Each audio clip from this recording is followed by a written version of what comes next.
sistem ekonomi, dimulai dari pengertian sistem ekonomi, macam-macam sistem ekonomi, dan karakteristik sistem ekonomi Indonesia.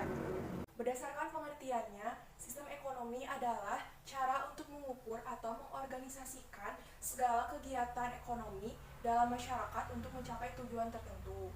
Nah, dapat kita ketahui ya bahwa sistem ini merupakan cara apa? Cara untuk mengukur atau mengatur. Apa yang diatur? Yang diatur adalah segala kegiatan perekonomian. Mengapa diatur? Supaya tujuan tersebut dapat tercapai, apakah itu kemakmuran, kesejahteraan, keadilan bagi suatu negara tersebut. Sistem ekonomi ini ada untuk menjawab pertanyaan-pertanyaan permasalahan perekonomian. Nah, pelaksanaan sistem ekonomi di setiap negara tidak akan sama ya, karena tergantung paham, ideologi, serta pandangan hidup masing-masing negara. Nah, selanjutnya kita akan membahas macam-macam sistem ekonomi. Apa aja sih macam-macam sistem ekonomi? Simak baik-baik ya. Yang pertama ada sistem ekonomi tradisional. Apa itu sistem ekonomi tradisional?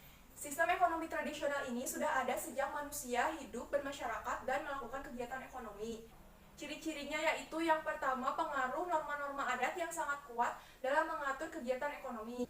Lalu selanjutnya yang kedua adalah penggunaan uang masih terbatas. Jadi maksudnya di sini pertukaran yang dilakukan yaitu menggunakan sistem barter atau menukar barang dengan barang. Yang ketiga adalah tidak berorientasi pasar. Jadi maksudnya segala kegiatan ekonomi di sini tidak semata-mata untuk mencari keuntungan, namun untuk memenuhi kebutuhan sehari-hari. Sistem ekonomi tradisional ini memiliki kelebihan dan kelemahan. Adapun kelebihannya yaitu adanya semangat kemandirian untuk memenuhi kebutuhan dan tidak terjadi eksploitasi sumber daya alam secara berlebihan. Sedangkan kelemahannya yaitu belum mengenal uang dan kurangnya dorongan untuk meningkatkan kemakmuran. Selanjutnya ada sistem ekonomi pasar. Dalam sistem ekonomi ini, harga ditentukan oleh kekuatan persaingan di pasar, atau dengan kata lain, masalah pokok ekonomi dipecahkan di pasar oleh kekuatan permintaan dan penawaran yang juga disebut mekanisme pasar.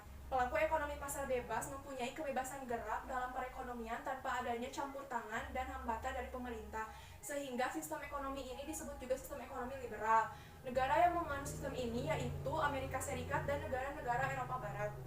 Ciri-cirinya yaitu harga barang dipengaruhi oleh harga pasar.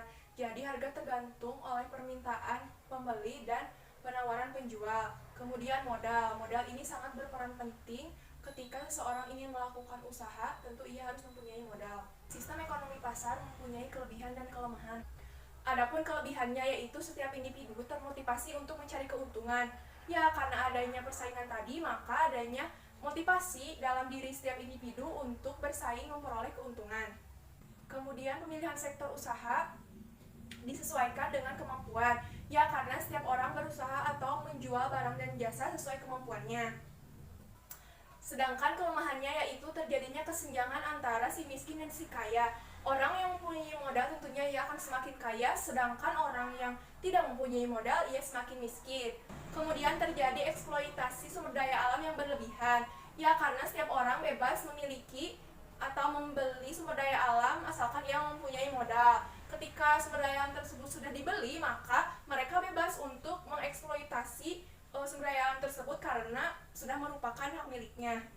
Yang ketiga ada sistem ekonomi terpusat atau sosialis. Semua kegiatan ekonomi dimulai dari produksi, konsumsi, dan distribusi direncanakan serta dikomando oleh pemerintah, sehingga corak dan jenis kegiatan yang ada di negara tersebut ditentukan oleh pemerintah juga. Semua sumber daya yang ada termasuk sumber daya manusia merupakan milik pemerintah yang akan digunakan sesuai dengan rencana yang telah dibuat sebelumnya. Sistem ekonomi ini dianut oleh negara-negara yang mempunyai paham komunis seperti Kuba.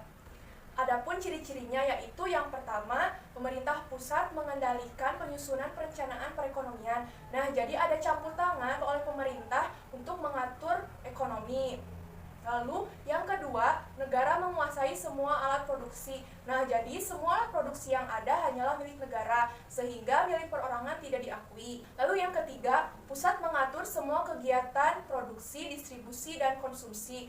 Nah, jadi semua kegiatan dimulai dari produksi, distribusi, serta konsumsi masyarakat diatur oleh pemerintah. Sistem ekonomi terpusat ini mempunyai kelebihan dan kelemahan. Adapun kelebihannya yaitu pemerintah bertanggung jawab sepenuhnya terhadap perekonomian. Yang kedua, perekonomian relatif stabil dan jarang terjadi krisis. Selanjutnya, kelemahannya yaitu ini inisiatif dan kreasi individu tidak berkembang. Jelas ya, segala aktivitasnya pun memang sudah diatur sepenuhnya oleh pemerintah, lalu bersifat paternalistis. Apa yang dikatakan pemerintah selalu benar, sehingga rakyat hanya wajib patuh terhadap apa yang dikatakan oleh pemerintah tersebut. Kemudian yang terakhir ada sistem ekonomi campuran. Campuran di sini maksudnya pertengahan dari sistem ekonomi terpusat dan sistem ekonomi pasar bebas, di mana sumber daya dialokasikan oleh pasar dan pemerintah. Adapun ciri-cirinya yaitu adanya campur tangan pemerintah dan pihak swasta yang ikut berperan dalam kegiatan perekonomian.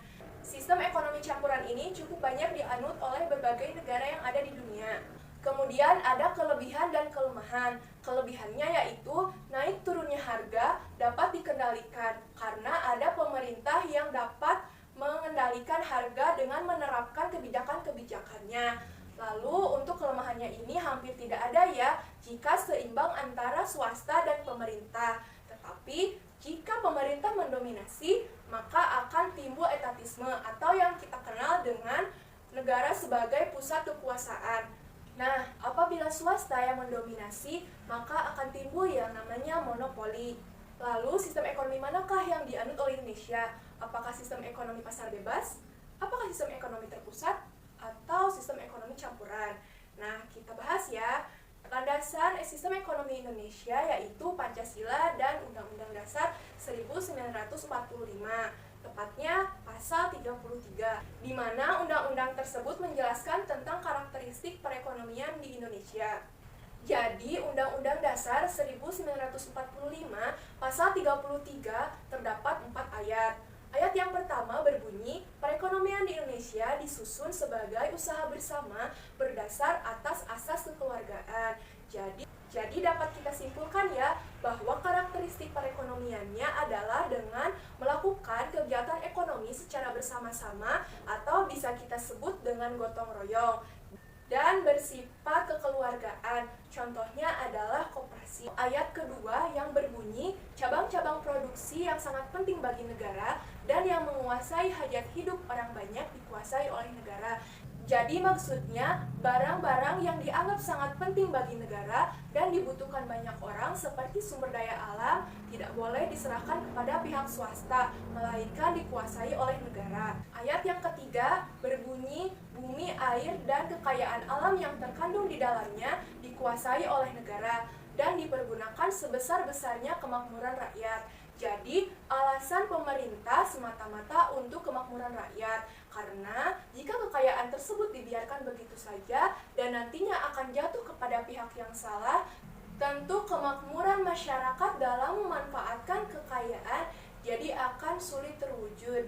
Terakhir, ayat keempat yang berbunyi, pemerintahan nasional diselenggarakan berdasarkan atas demokrasi ekonomi dengan prinsip kebersamaan, efisiensi, berkeadilan, berkelanjutan, berwawasan lingkungan, kemandirian, serta dengan menjaga keseimbangan kemajuan dan kesatuan ekonomi nasional. Tentunya sudah kita ketahui ya bahwa Indonesia menggunakan sistem ekonomi yang bersifat campuran atau bisa disebut juga dengan sistem ekonomi Pancasila.